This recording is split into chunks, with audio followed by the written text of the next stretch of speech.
Gulf രാജ്യങ്ങളിൽ ഡ്രൈവറില്ലാ ടാക്സികളൊക്കെ നമ്മൾ കണ്ടു. അത്തരത്തിൽ ഖത്തറിലെ ഡ്രൈവറില്ലാ ബസ്സുകൾ ഇപ്പോൾ ശ്രദ്ധ നേടിക്കൊണ്ടിരിക്കുകയാണ്. ഓട്ടോണമസ് ബസ് നിരത്തിലിറങ്ങുന്നതിന്റെ ഭാഗമായ പരീക്ഷണയോട്ടം വിജയകരമായി പൂർത്തിയാക്കിയതായി പൊതുഗതാഗത വിഭാഗമായ മുവാസലാത്ത് അറിയിച്ചിരിക്കുകയാണ്.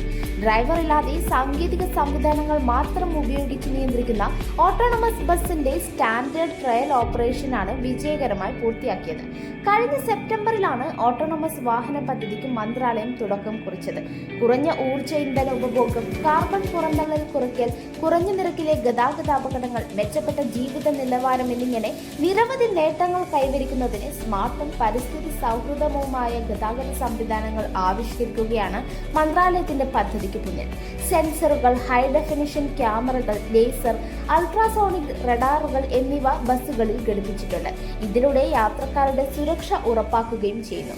എന്തായാലും ഖത്തറിന്റെ മികച്ചൊരു മുന്നേറ്റം തന്നെയാണ്.